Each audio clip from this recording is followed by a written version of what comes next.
राम परी न राजहि नींदन से ही तो जानु जगदीश। राम राम रटि भोर किए कहीं न मरम महिष। लखन श्री रामचंद्र की जय।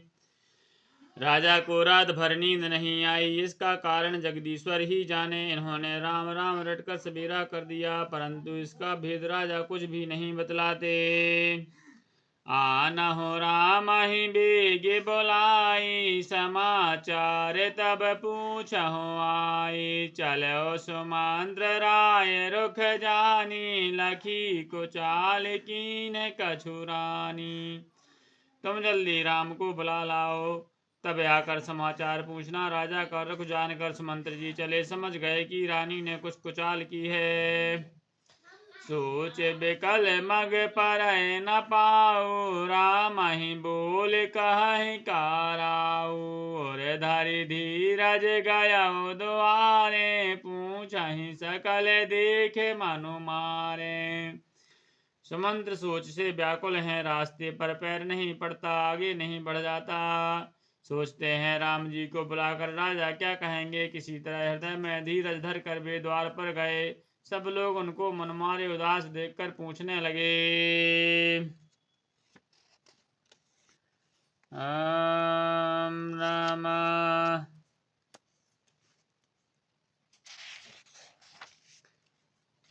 समाधान करिसु सब ही का, गयो जहाँ दिन कर कुल टीका। राम सुमंत्र ही आवत देखा, आदर कीन पिता समलेखा।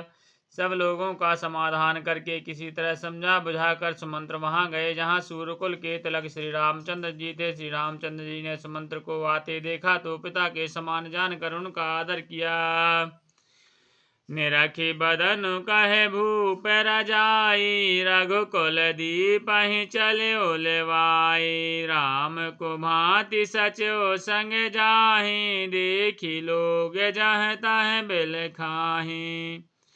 श्री रामचंद्र जी के मुख को देखकर और राम राजा की आज्ञा सुनाकर वे रघुकुल के दीपक श्री रामचंद्र जी को अपने साथ ले चले। श्री रामचंद्र जी मंत्री के साथ पूरी तरह बिना किसी लवाज में के जा रहे हैं। यह देखकर लोग जहां तहां विषाद कर रहे हैं। जाय दीख रघुवंश मणि, नरपति निपट कुसाज। सहम पर्यो लखि सिंह नहीं, मनहु वृद्ध गजराज। रघुवंश मणि श्री रामचंद्र जी ने जाकर देखा कि राजा अत्यंत ही बुरी हालत में पड़े हैं, मानो सिंहिनी को देखकर कोई बूढ़ा गजराज सहम कर गिर पड़ा हो।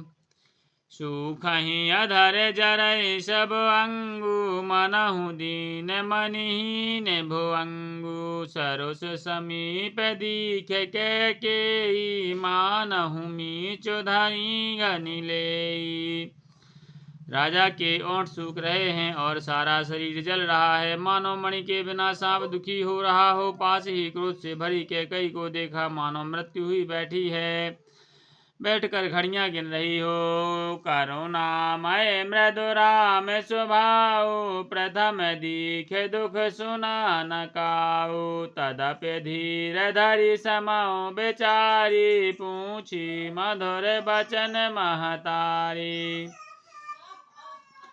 श्री रामचंद्र जी का स्वभाव कोमल और करुणामय है। उन्होंने पहली बार यह दुख देखा। इससे पहले कभी उन्होंने राजा को दुखी सुना भी ना था। तो भी समय का विचार करके हृदय में धीरज धरकर उन्होंने मीठे वचनों से माता के कैसे पूछा।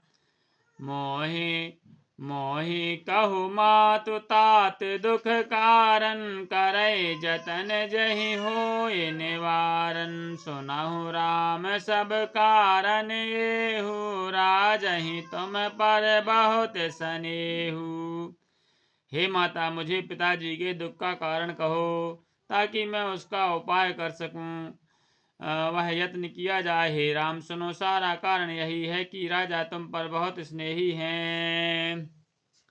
देन कहन मोहि दुई बरदाना, मांग्यो जो कछु मोहि सुहाना। सो सुन भयो भूप और सोचू, छाड़ न सकहीं तुम्हारे संकोचू। इन्होंने मुझे 2 वरदान देने को कहा था, मुझे जो अच्छा लगा मैंने वही मांगा। उसे सुनकर राजा के हृदय में सोच हो गया, क्योंकि ये तुम्हारा संकोच नहीं छोड़ सकते। सुत स्नेह इत बचन उतै, संकट पर्यो नरेश। सकहु न आय सुधरहु सिर, मैटहु कठिन कलेश। लखन श्री रामचंद्र की जय। इधर तो पुत्र का स्नेह है और उधर वचन प्रतिज्ञा। राजा ऐसी धर्म संकट में पड़ गए हैं, यदि तुम कर सकते हो तो राजा की आज्ञा शिरोधार्य करो और इनके कठिन क्लेश को मिटाओ। निधे रखे बैठ कहि बकटु बानी, सुनत कठिनता यति अकुलानी। जीभ कमान बचन सर नाना, मनहु महिप मृदुलाक्ष समाना। कैकई बेधड़क बैठी ऐसी कड़वी वाणी कह रही है, जिसे सुनकर स्वयं कठोरता भी अत्यंत व्याकुल हो उठी।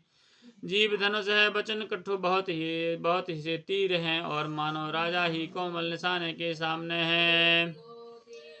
जनु कठोर पनु धरे शरीरु, सिखय धनुष विद्या बर वीरु। सबु प्रसंग रघुपति सुनाई, बैठे मनहु तनु धरि निठुराई। इस सारे साज समान के साथ मानो स्वयं कठोरपन श्रेष्ठ वीर का शरीर धारण करके धनुष विद्या सीख रहा है। श्री रघुनाथ जी को सब हाल सुनाकर वह ऐसी बैठी है, मानो निष्ठुरता ही शरीर धारण किए हुए हो। मन मुस्काय भानु कुल भानु, राम सहज आनंद निधानु। बोले बचन विगत सब दूषण, मृदु मांजल जनु बाग विभूषण। सूरकुल के सूर स्वभाव की आनंद निधान श्री रामचंद्र जी मन में मुस्कुरा कर सब दूषणों से रहित ऐसे कोमल और सुंदर वचन बोले, जो मानव वाणी के भूषण ही थे। सुन जननी सोई सुत बड़ भागी, जो पितु मातु बचन अनुरागी। तनय मातु पितु तूषण हारा, दुर्लभ जनन सकल संसारा। हे माता सुनो, वही पुत्र बड़भागी है जो पिता माता के वचनों का अनुरागी है। माता पिता को संतुष्ट करने वाला पुत्र हे जननी सारे संसार में दुर्लभ है। मुनिगण मिलन विशेष बन, सबहि भांति हित मोह। तहि महु पितु आयसु बहुरे, संतत सम्मत जननी तोर। लखन श्री रामचंद्र की जय। उमापति महादेव की जय।